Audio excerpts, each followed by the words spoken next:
I'm on the couch. The thumbnail looks like this. Or maybe even, if we're feeling spicy. So, this episode is probably going to be serious. And it is. One of the most serious ones of these couch times, these mat chats that we've had. So let's just hop into it. Hello, Internet. Welcome to Game Theory for what could honestly be one of the last times. Because in 1 month, we're getting ourselves a new year, a new decade, and most importantly of all, a new YouTube.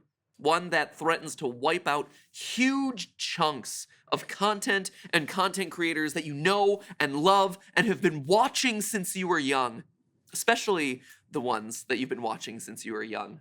And if you're a content creator on this platform right now, I'm telling you right here that you have got to be nervous about what 2020 is bringing to your life and to your channel. What we're talking about today should, for all intents and purposes, have some positive effects, but be careful what you wish for, friends, since it'll be taking with it, well, it's actually hard to tell how far-reaching this thing's gonna get. But if you're a channel like Dan the Diamond Minecart, Collins Key, Guava Juice, if you play or enjoy watching Roblox, if you're a gaming channel in general, but especially a Minecraft channel, you better be worried about what 2020 has to offer.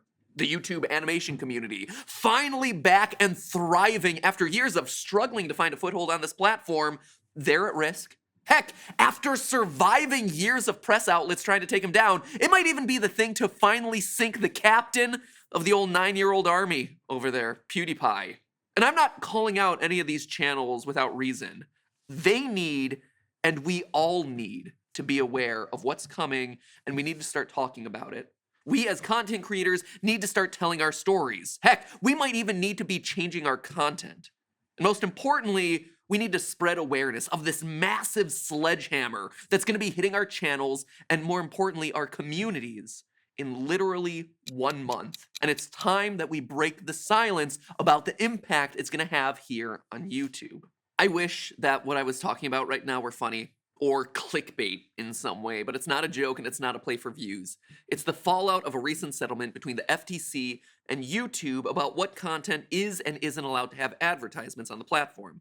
You might have seen some of this addressed by channels like Phil DeFranco, Lindsay Ellis, a few other people out there, and they might have mentioned terms like FTC, COPPA, advertising laws, or you might have noticed some of the articles circulating about YouTube having to pay a massive fine in websites like The Verge or The New York Times. Now, why should you care about some random law or YouTube having to pay some big fine? You don't know your FTC from your FDA from your WTF. And none of this has anything to do with you or what you watch on YouTube, right? Wrong.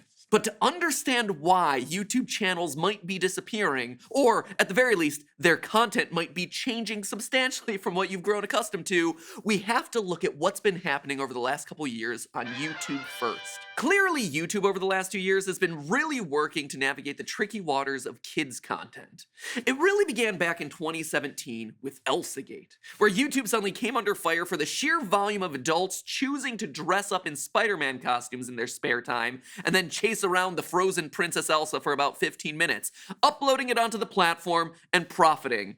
Sometimes, to really spice up the formula of those videos, the Joker would be mixed in too and trying to woo Elsa. Sometimes Elsa was even pregnant. It was top-tier quality kids content. No, it wasn't. It was just a weird time. And YouTube agreed, wiping out those channels from the platform as well as other questionable kids content. Then, earlier this year, YouTube came under fire yet again, when it was found out that the comment sections in some kids' channels were becoming message boards for... how do I put this? You know, the kind of people who would watch kids' channels and are old enough and creepy enough to use the comment section type down there. Yeah, you get it, right? And I'm not talking about mothers who are sharing parenting tips down there. Fine, YouTube makes it so that comments are disabled on those videos. Another problem solved. Boom, moving on with our lives. But it's the most recent controversy that suddenly pulled in creators large and small without any of us actually realizing it. You see, a few months ago, YouTube was fined for violating COPPA.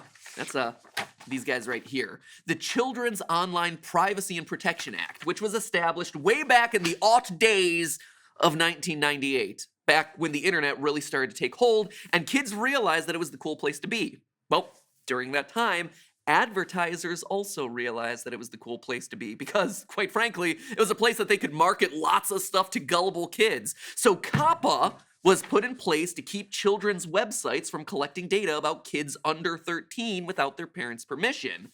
Now, why would you do that? Well, the idea is that children are impressionable and they can't distinguish ads from regular content. So it's unfair and unethical to advertise to them. And this principle isn't wrong by any means. It's actually been proven time and again by science. I've actually talked about it before over on Film Theory during my episode that looks at the scarily illegal merchandising practices of Jake Paul. So if you want more information on children's development as it relates to advertising, or are just looking for more reasons to dunk on Mr. Everyday Bro, I'll leave a link down in the description. The long and short of it is that with all the data on people that's available on the internet, advertisements can just get scarily personal. And I think we can all agree that it is not okay to get too personal when you're dealing with someone else's kids. So COPPA then was meant to be the solution to this problem. Basically telling websites, hey, don't go collecting creepy data on kids like where they live, what school they go to, why they were picked last at dodgeball last week. Fine, that's all well and good, totally valid. But the original writing of this law is, it's laughable. According to the act, you can only collect data on kids if you get a parent's permission through methods such as the following. Having parents sign a consent form returned to the operator of the website by postal mail or facsimile. Literally, they have to send a permission slip for a website through the mail, or get this, a toll-free number that parents could call and or an email accompanied by a valid digital signature. Sign a consent form for the internet and then fax it in to the good people who are working at YouTube who will put you in their little file folder of, I'm sure, the millions to billions of people using the website. I had a conversation a couple weeks ago with YouTube CEO Susan Wojcicki, and she told me that sometimes she's trying to explain YouTube to lawmakers who literally don't own a cell phone. People making laws on this stuff don't own cell phones in 2019. When you read laws like COPPA, I feel like you start to get an idea of what she's dealing with here. But here's the thing. YouTube should have won this battle, but then they had to go and screw it all up.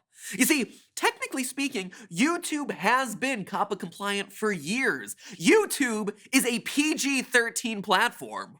Sure, it contains lots of ABC videos, and Pinkfong's Baby Shark has been watched nearly 4 billion times. 4 billion views on that video. Remember when we were all freaking out that Psy's Gangnam Style crossed the 1 billion mark? I contributed 5 views to Baby Shark this morning, in fact. Just all kids' things gravitate towards it. It's like a gravity well. But regardless of the success of that one very specific song, in order to sign up for an account here, you have to be 13. Do people lie about their age? Sure. But according to YouTube's own terms of service, you have to be 13 to be on this website specifically because of all of these reasons. YouTube, go figure, is collecting data for its advertisers. That is the whole point of us producing videos here. That's their whole business model. YouTube Kids, that separate website, that separate app, that is supposed to be the place to adhere to all of these rules. On YouTube proper, everything is 13 plus. There's an argument to be made here that it's up to the parents to read the terms of service for the stuff that their kids are using and then decide if they're comfortable with the ads showing up in front of those kids. It's not YouTube's job to babysit their children. Or at least that should be the argument that's happening here. But then YouTube had to go and open its big mouth and screw it all up. You see, over the years, YouTube has spent a lot of time touting the fact that kids are practically crawling all over the platform. And of course, when you put stuff like that on paper, it's gonna come back and haunt you. And in 2019, it finally did. The FTC compiled a whole bunch of statements from YouTube as a part of this fine, where representatives tell advertisers things like this. Quote, "It's the #1 place for kids' online content." And, quote again, "YouTube is today's leader in reaching children ages 6 to 11. Guys, Come on. YouTube is unanimously voted the #1 website visited for kids. It just keeps going and going. Come on, YouTube. You thought PewDiePie over there was the one making oopsies for the past 2 years? So, lo and behold, the FTC fines YouTube $170 million, basically telling them, hey, you guys clearly knew that there were a lot of kids using YouTube Main, not YouTube Kids, and you didn't do anything to sort that out. In fact, you were kind of bragging about it, so pay up. And you know what? It's kind of true. Now, again, those kids should have all been using their parents' account, meaning that they should all have permission from their parents, or at the minimum, implicit permission from their parents. I mean, sure, it's no Pony Express telegraph wire to the YouTube home office in San Bruno like COPPA requests, but, you know, technology changes over the years. Maybe parents should be paying attention to the fact that those toy unboxing videos kind of look like commercials. Anyway, I'm not here to take sides because, honestly, it's too late. We're way beyond arguing sides because now, in addition to that cool 170 mil, YouTube's settlement involves them agreeing to take action to separate advertisers from kids' content on the platform. What does that exactly mean? Well, the FTC has basically said that ads targeting kids aren't allowed on kids' content. That's the whole point of COPPA that we've been talking about. Anything labeled as kids' content on YouTube, therefore, will lose what are known as targeted ads starting January 1st, 2020. It's unclear how much of a typical YouTuber's ad revenue comes from targeted ads, but from our research, it seems to be between 80 and 90%. Meaning that if a creator is losing targeted ads on their video, they lose up to 90% of their ad revenue. Now, most people you and I know couldn't afford to lose 80 to 90% of their salary at their job, and this is gonna stay true even for big YouTubers. Since most of them at this point aren't just paying themselves, but paying a team of people around them who work for them to edit, produce their videos, do all the other cool stuff that YouTubers are doing for their community. But I hear what you're saying. I'm not a kid. Or at the very least, I'm not under 13. I don't watch kids' content. This law doesn't affect me or the videos that I watch or the creators that I love. But ask yourself this, are you sure about that? Because here's how YouTube currently defines kids' content. It's content that, quote, intentionally is aimed at kids, includes characters, celebrities, or toys that appeal to children, including animated characters or cartoon figures. 3, has a predominantly child audience. And 4, contains activities that appeal to children. Okay, so some of the stuff here is obvious, right? Like a toy unboxing video, or my son Oliver's favorite song, Freeze Dance, Freeze Song, Freeze Dance for Kids, Music for Kids by the Kaboomers. Wow, that is literally the title of the video. It's almost like kids' content on YouTube is engineered to attract kids by gaming search algorithms, go figure. But look again at those 4 qualifiers. A lot of stuff on YouTube falls into a weird gray area with those bullet points. You ever watch a slime video? Okay, well, it's not surprising that that would attract a child audience and have things that appeal to kids. What about pancake art? Sure, I don't see too many adults making art on their pancakes. But what about a video with title and thumbnail like this? That's from the Jake Paul channel, who has explicitly stated that his audience is predominantly preteens, and whose videos contain 4-year-olds. Yeah, my audience is definitely younger. I would say it's like 8 years old to like 16 years old. One look at the audience who shows up for his live tour, and you see that he's not wrong about the demographics of his audience. So if this sort of stuff is what the kids are watching, the lines start to get blurry really fast. What about How It Should Have Ended? Or Whitney Avalon's Elsa versus Snow White rap battles. I mean, both of those channels feature characters that are popular with the kids.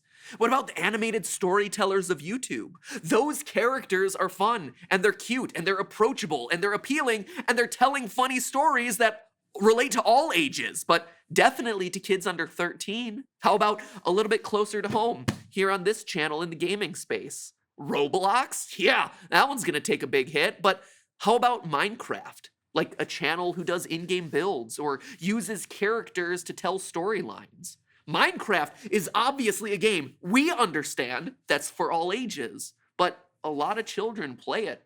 A lot of children watch that sort of content, so where does that line get drawn? Pokemon? Yeah, it's a nostalgic property, but it's still one of the biggest games for kids these days. And then there's Fortnite, still one of the biggest games in the world played by kids of all ages, but I can't tell you how many teenagers and under I've seen in the mall in front of dressing room mirrors doing the floss. Where does that fall? What if you curse a lot, but you still call your audience the 9-year-old army? Cudes. Or you have big reactions to scary games that kids could find funny. Haha, tee, look at the adult man screaming at the computer screen. All of them, rightfully or no, could be losing 80 to 90% of their salary in a month. I don't know where some of these channels fall. I don't know how you make that call. And I'm sure that not many people at YouTube and definitely at the FTC knows how to make that call either. The problem now is that every channel on YouTube has to self-identify whether or not they believe that their videos are attractive to kids before January 2020. We all got a form to fill out, sent to our emails, sent in our video manager. So we don't have long to make these decisions.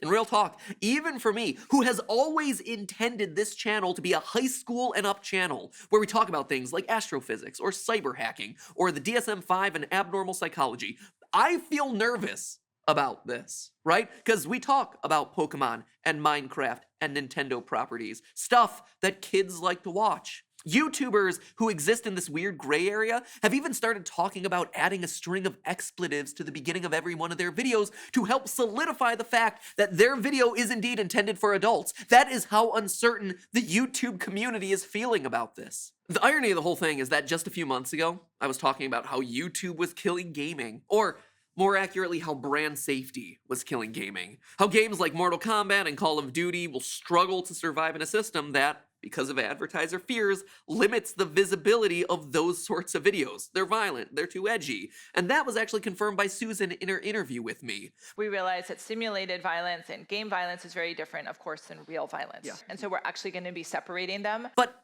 now you have yourself the direct opposite of that problem. Things that are suddenly too brand safe, too kid friendly are getting hit from the other direction. So everything on YouTube is being squeezed toward this middle ground. It's just gonna end up being like a mass of gray goo, bland, middle of the road, not interesting. Can't be edgy, but you can't be too family friendly. You might attract too many kids. Welcome to the new face of YouTube, where we sit on a couch and can't talk about anything you're interested in, but also can't be edgy enough to be funny. This, my friends, is the content that you'll be getting. Let's cut to a guy teaching us how to write a master's thesis. Make sure he's standing in front of a very neutral whiteboard. O stands for operational. He will be the #1 most subscribed channel on YouTube. Make it happen, Mark Proctor. YouTube, through it all, have been laying low. They're very adamant that they're not giving legal advice to help anyone categorize their content. And it kind of makes sense, because if they were, it would be, first off, an impossible task. YouTube is way too big to possibly decide what's kid content from what isn't, and no existing AI can accurately sort that sort of thing out. But just as importantly, if YouTube did offer that advice to creators, and the FTC disagreed with that ruling for whatever reason, YouTube would be the one legally responsible. So as long as YouTube doesn't make that decision, they can stand aside, look the other way if, you know, the FTC decides to bring the hammer down on a couple of channels to make an example out of anyone. And the FTC can do that to get this, the tune of over $42,000 per video for any video that they feel has been miscategorized as not for kids, when in reality they feel like it was kids' content. Imagine a channel who's been posting daily family vlogs for 4 years, and all of a sudden you're hit with $42,000 of fines for each of your last 600 videos? Penalties like this could wipe out families. They could wipe out businesses overnight. There is nothing standing between the entire federal agency of the FTC and us independent YouTubers. Ultimately, there's not a whole lot that we as individual content creators can do in this situation, except what I'm doing now. talking about it, raising awareness, telling you about the trouble that we'll be facing in 2020. At the end of the day, this isn't about condemning YouTube for making mistakes about how they advertise their platform, and it isn't about condemning the FTC for doing their job and trying to protect the kids. It's just about bringing the issue to light. As a content creator, I recognize that it's in all of our best interests to educate everything from creators to audiences to, yes, even the FTC, who don't know how to watch this platform, but maybe we can get the information to them via facsimile. That's the word they used. Right now, content creators just don't understand how to categorize our content. We need more guidance because we're being forced into what is, quite honestly, a legal guessing game with our entire livelihoods on the line. It's like the worst test possible. And for every incorrect answer, you lose not a grade point, you lose $42,000. Jeez. No curve on that one. The FTC, meanwhile, doesn't understand how incredibly broad the spectrum of online content is, how nuanced some of this stuff can be. There's a ton of content out there that's not aimed at kids that could very well be in danger of being miscategorized, and that's going to be hurtful to everyone. And finally, audiences. You guys, the viewers at home, you don't currently understand that some of the creators that you've loved and followed for years are in serious jeopardy, and in some cases could be demonetized out of existence in 2020. Or have to change their entire content calendars to something that feels more mature, not as child-friendly in order to survive. We have to take the brunt any way you look at it. We're still in the middle of all this, and I strongly encourage you to read more about it. I left a bunch of links down in the description below, so whether you're a fan or a creator, just get informed. The FTC is also accepting comments on these new laws that could help shape where they go in the future. So put in your well thought out comments and questions there. No rage comments, my friends. We gotta be thoughtful, considerate, and articulate. In this case, we all need to work together to be advocates for not just our favorite creators, but the platform that we exist on. So talk about it, share information, empower your favorite creators with the information they need to protect themselves moving forward into 2020, and fingers crossed that we'll all be around to talk about this again next year. That's a scary thought. You know how you could help, though?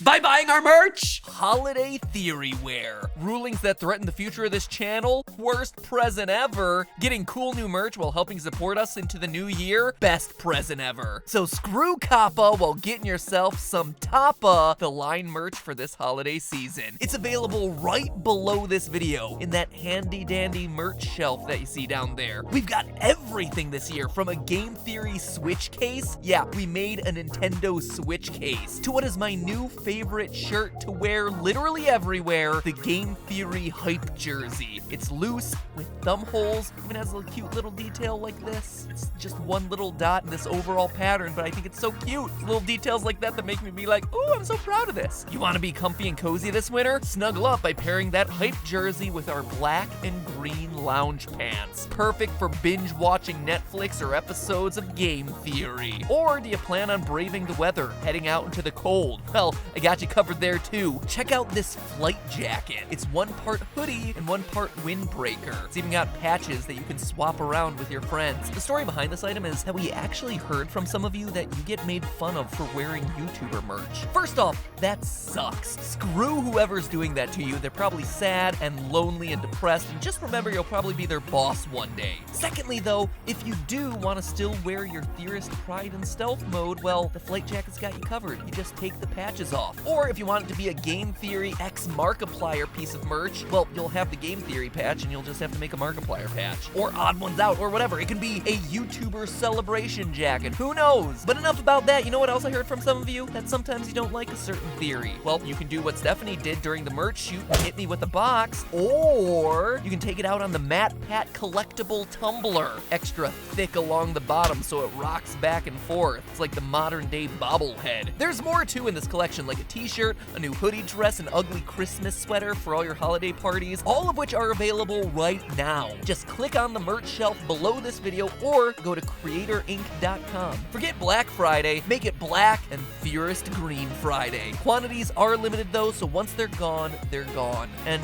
honestly, thank you all so much for considering buying merch and just supporting us over the years. This COPPA stuff really does have us worried, so anything that you can do to help really makes a difference. But just know that you watching and supporting us is really all that matters. Thank you, and we'll see you, well, next week. I was going to say next year, but it's not even close. We still got a month. So thank you all, and we'll see you next week.